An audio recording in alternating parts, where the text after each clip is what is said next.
Good afternoon.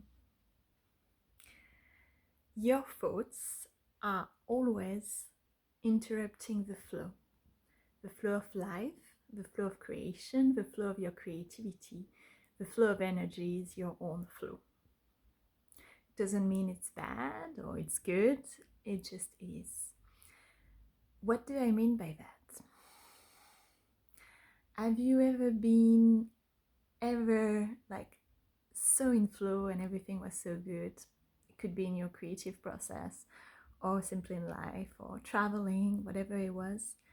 And then you had a thought, a fearful thought, a controlling thought, a thought of it can't be that good, a thought of yeah, but this, or and what if this, I can't, whatever it was.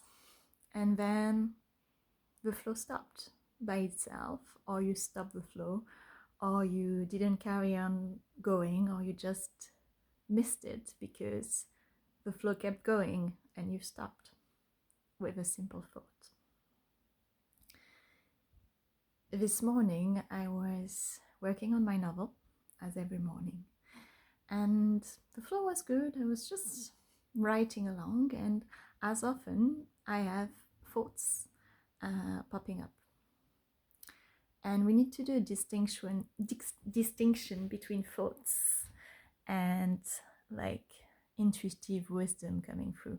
And it's very hard to differentiate, but I guess through the result, through the action, through what happens, you can start to know which is which.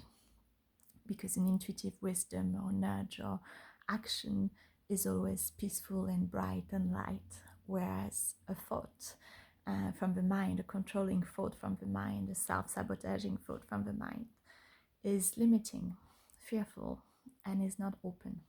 Even though the feeling of it is the same, the result, the action, the emotion coming up is different. And it's more perverse than that, because it can be like hiding as a brightful thing and still be a self-sabotaging thing. But anyway, so I was writing and it was good, nothing special. And I had a thought, which I often do, and you know, sometimes it's just because I need a break, I need to let my mind wander, I need to go on another website, I just need a breather, and that's okay. But there are often sabotaging things happening. So I was working on this chapter and like changing the style of it to make it a bit more experimental, but also matching the content of the chapter. And I mean, my novel will have part experimental and some will be quite normal.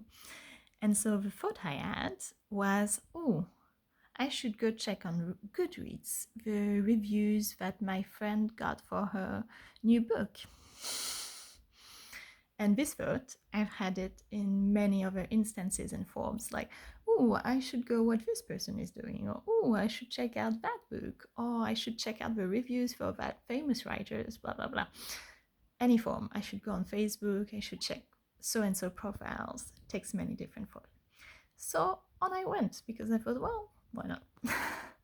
So I went to check the reviews, and I read the reviews, and one of them specifically was talking about how she enjoyed the story, but she didn't like the style, and the style was too experimental for her. And you might see where I'm going with that. But by reading this review and by finding my way to this review, it's like self-sabotaging, because it's telling me, if I keep on going on the thought, and I didn't, it's telling me, don't do experimental stuff in your book, because the public is not going to understand it. The audience is not going to like it. So I didn't go on that tangent. It was more like taking a note of it and then taking a breather and thinking, okay, what do I feel? What do I really want to do? And I want this book to have a big audience, but I also want it to be true, and I want it to be experimental. So it's a balance and a dance between both, to bring some new elements in style and in punctuation, but also keeping the story straight. At least that's my decision for now. We'll see when I work with an editor. And that opens another thought for me, which is, well, is it actually a mind thought, like a self-sabotaging mind thought?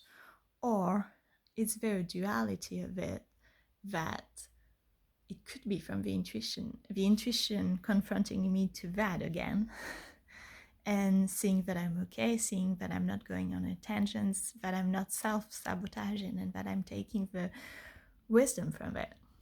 I don't know. Just a new thing to think about, I guess.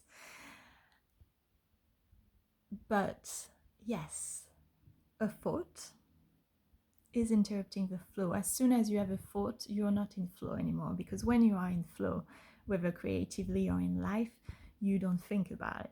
You just are. You just are one with the energies, with time, with space, and you don't question, you don't think, you don't, yeah, you fully are immersed when you're in flow. And that doesn't mean there can't be like thoughts in the background, far away, just more like a rumble of thoughts. But it's like when thoughts come up to the forefront and they're like interrupting the flow. So something to think about when you are in flow, or when you think, well, am I in flow or not? Are you thinking through it? Are you forcing it? Or are you just blocking the flow? What's going on for you? And what's funny is I had like a perfect little moment of flow later. And how do I know it's flow? It's because there was no thought interrupting it, and I don't know where it's going, and I don't know what will happen. But just for a few instants, it was like perfect flow in the now. So I was actually trying to put an ad to sell my website, my old website, online, and the payment options were not working. So I didn't make it mean anything, although my mind really wanted to make it mean many different things, but that's another story. And I just opened my email account to write to the people and say, oh, your payment thing is not working, what can I do?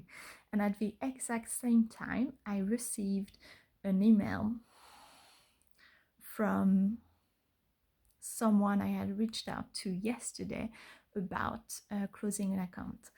And at this exact moment, I received an email and was writing the email to the other website. I realized, oh, I could ask for some advice or contacts to that person actually. So I did. And that person came back to me with many different ideas and leads and was very kind. And that would have never happened to me to think about that person, to email them about that. It was just a perfect flow. So yeah, your thought interrupts the flow. The flow happens when you are following the intuitive wisdom, which can come from through thought, through conversation, through body, through signs and synchronicities. So how do we differentiate? How do we know we're in flow or not in flow? I guess that's another subject for another video. Thank you for watching, and I'd love to hear your thoughts or your wisdom or your examples about this. Thanks.